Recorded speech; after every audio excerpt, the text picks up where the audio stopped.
Kamusta? Siyempre, ako pa rin, nagbabalik. Ayan, ang inyong nag-iisang kay Spaghetti. Okay, and for today's vlog, ayan, update tayo ng meron tayong new arrival na isang 7-seater at saka ng ibang mga unit dito na nagbaba ng presyo. Ayan, papakita ko sa inyo yung mga unit na available ngayon. Pero sana, ayan, kung bago ka pa lang dito sa aking YouTube channel, baka pwede magpa-like at magpa-subscribe na rin. And then kung sa Facebook ka naman nanonood, pa-follow at pa-share na rin para sa ibang ka-spaghetti natin.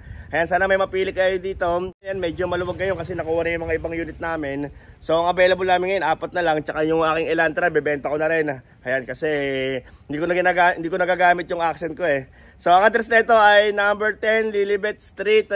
Ayan, Barangay Bungad, Project 7, Quezon City. Pero by schedule yung punta rito kasi wala nagbabantay, warehouse namin to. So ayan yung aking contact number para sa magpapa-schedule. Ayan, tawagan nyo ako, mas okay kung 1 day before. Syempre para ma-ready ko yung unit. Okay, so start na tayo. Sana may mapili kayo. Syempre, let's go. Okay, so unahin ko na itong Hyundai Elantra na to. Ayan, ito yung service ko. Pero last year ko to nabili. Ngayon, bebenta ko na kasi hindi ko nagagamit yung kulay puti kong accent eh. So ito, ayan, napakasiriwang yung unit na yan. Napaka-smooth manakbo. Ayan, at napakatipid sa gas. So ito, 2019 Hyundai Elantra 1.6 engine. Ayan, manual transmission, gas, kulay blue. Ayan, with 31k mileage only. Ayan, last year ko to nakuha eh. Nung nakuha ko to nasa 14,000 mileage ngayon. 1 year ko na siya ginagamit. Ayan, 31,000 mileage na siya. Okay, pero ito para sa inyo, 418 na lang to. 418,000, 418. Ayan, 1 year ko siyang ginamit kasi medyo baka lang tatampo na yung isang kotse ko doon na Hyundai Accent, hindi ko nagagamit eh. Yan, medyo malikabok lang siya pero napakaganda ng unit na yan. So marami na rin ako in-upgrade dito syempre. So ito meron na rin ba camera. Yan, ikutin ko lang muna yung labas. So ayan, pakita ko na yung loob nito para sa inyo. Okay, so ito yung kanyang loob. Yan, buksan natin. Yan, keyless entry. Syempre, 2 susi na ito. Kasi ako mismo namili na ito. Bali kay bossing ko to nabili. Yan, ito yung pinaka-bonus ko. So naka-leather seat na rin yan, no? Ayan, siyempre meron na rin siyang Lenovo Android monitor na 9 inches worth 14,000. Kaya naka-dashboard cover na rin. Okay, meron na rin deep dish matting. Ayan, nilagyan ko ng goma. And then meron na rin tong dashcam eh, no? Ayan, nag-auto record dyan pag umaandar. And then ito naman yung kanyang upuan sa likod. Ayan, sariwa. Meron na rin tong back camera. 31k mileage only. 418,000 na lang to. Okay, so ulitin ko. Ayan, 2019 Hyundai Elantra 1.6. Ayan, manual transmission, gas engine, kulay blue. 31k mileage only. Ayan, meron na rin itong Bosch na busina yan. In-upgrade ko na rin yung busina niyan. And then, pinarestore ko na rin yung sasakyan yan kasi ginagamit-gamit ko yan. Tulad ngayon, ginamit ko siya. Okay, so 418 na lang ang asking nito. 418,000. Ayan, for cash on financing. And then, kung gusto nyo mas mababa down payment, ayan, papa-approve natin yan. Okay, so next unit tayo.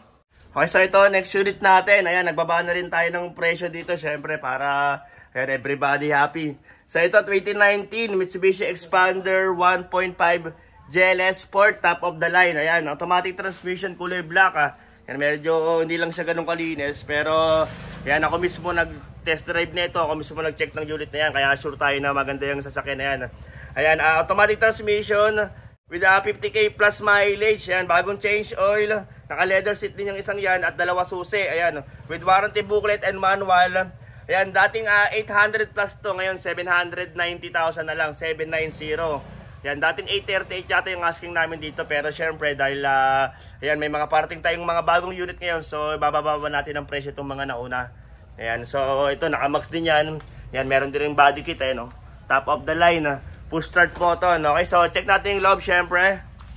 Okay, so ito yung loob ng ayan, Mitsubishi Expander GLS Sport, top of the line. Ayan.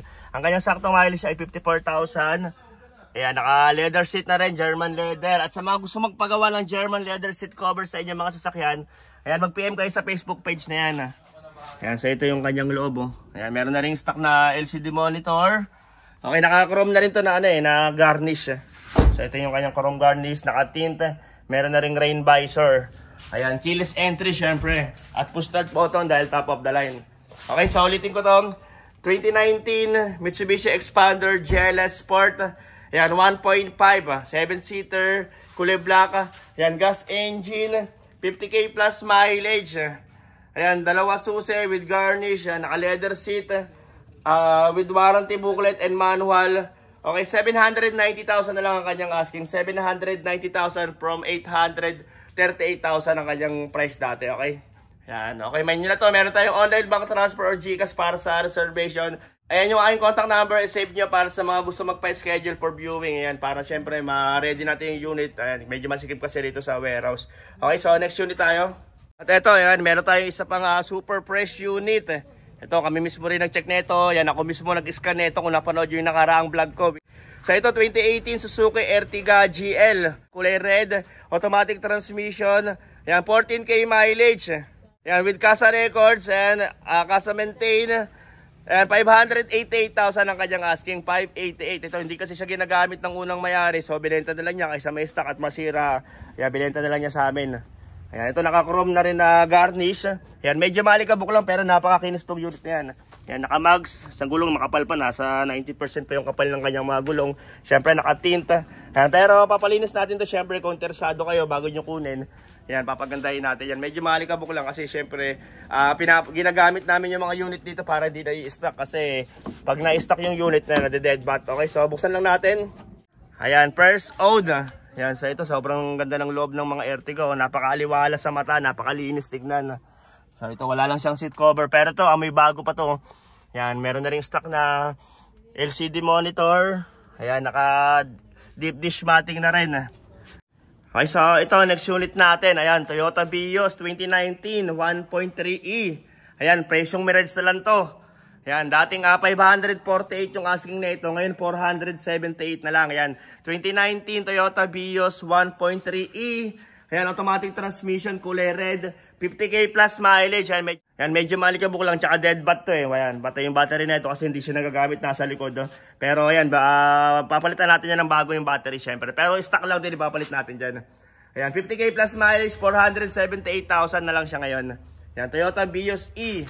Ayan, naka-max din siya. Sa gulong, makakapal pa yung mga gulong na ito eh. Kaya nakatinta rin, naka-rain visor. Pero ayan, medyo madumi lang talaga kasi kita nyo, walang bubong dito sa banda rito. Kaya nauulanan. Okay, ito naman yung kanyang kabilang side. Ayan, so ito, may nyo na to, syempre. So, 2019 Toyota Vios 1.3e. Ayan, automatic transmission, kulay red, gas engine. Ayan, naka-chrome na rin yung kanyang mga hawakan. Okay, 478,000 na lang ang kanyang asking. 478,000, presyong mirage na lang. Okay, so lipat tayo dito sa high ace sa aking likuran. Ito, meron tayong high ace dito na napakaganda rin. Okay, so ito, meron tayong high ace ngayon. Ayan, 2019 Toyota High Ace Commuter 3.0. Ayan, 15-seater, kulay white. Diesel engine, 70k plus mileage and manual transmission. At marami na rin in-upgrade dito yung unang may-ari. Pero balak sana namin ito ibalik sa original niya, pati yung kanyang bumper kasi naka-upgrade yung bumper niya. Pero kung ito kukunin nyo ng ganito, yan 828 na lang siya, 828. At may kasama po itong mags na two-tone. Ayan, at napakakapal pa ng mga gulong ng mags na yun. Kasi ito, naka-stock pa lang yung nilagay namin. Ayan, meron siyang free na 4 na mags. Yan, syempre, para happy kayo lahat, okay? So ito, naka-LED na rin to na headlight. Ayan, naka-JBL na speaker, naka-Bosch horn. Ayan, pero ito, syempre, yan, order na lang kami ito. Medyo na-busy lang, kaya hindi namin siya nabalik sa original. Pero tataasan namin yung price nito pag naibalik namin to sa original na bumper niya, kung hindi pa siya mabibili. Ayan, 828 siya ngayon. Okay, so yan, ikutin lang natin. Medyo maalikabok lang, pero yan maganda to kasi ginagamit-gamit namin to eh. Ayan. So ito yung kanyang loob. Siyempre dahil 70k mileage, medyo at gamit na. Kaya medyo nagbitak-bitak na yung mga ng leather dito. Pero ayan, kung gusto nyo pagawa, papagawa natin yan. Pero siyempre, ayan, may bayad yun. Okay, papadiscount na lang namin. Papadiscount ko na lang kayo, okay? Okay, so ayan, medyo madilim lang eh. Okay, ito meron na rin maliit na LCD monitor. Ayan, medyo hindi lang siya anong kalinis pero sariwa to kasi subok namin to dahil nga ginagamit-gamit namin itong mga unit namin. So ayan. Okay, at automatic na rin yung kanyang ayan yung bintana niya rito, automatic na siya, naka-upgrade na rin. So ito. Okay, at ito yung kanyang mags na libre, syempre para sa inyo. Ayan, nakatuton mags at kita nyo naman sa gulong bago-bago pa yung mga yan, napakakapal pa. Butas lang yung isa dyan, syempre, dahil libre naman yung mags, tsaka yung gulong, sagot nyo na siguro pa sa isang gulong kung papagawa, kung bubulkanize o papalitan, sagot nyo na yun kasi libre lang naman yan eh. Ayan, nakatuton mags, worth 40,000 din yung mga yan. Okay, at ito yung kanyang original na hood. Ayan, kapag naibalik namin doon at na-order na namin ng grill, At nabalik namin sa original niya. Syempre mas tataas yung presyo niya. Pero sa ngayon wala pa siyang price kapag nagawa na namin dahil i-order pa namin yung grill eh. Okay, pero sa ngayon 828 lang siya. Okay, so ayan ulitin ko, 2018 Toyota Hi-Ace Commuter 3.0. Ayan, 15-seater, manual transmission, kulay white, 70k plus mileage, diesel engine. Ayan, 828,000 na lang siya. 828,000. Ayan, kayo na lang magpa-stock ng ayan, grill kung gusto nyo to. Pero, ayan, upgraded na. Maganda naman siya. Oh. Naka-upgrade na. Okay, meron na rin siyang ito, na fog light, ilaw sa fog light. Okay, so hanggang dito lang muna. 5 unit lang. Sana may napili kayo. Tawag na lang kayo sa akin para sa magpapa-schedule. Okay, thank you.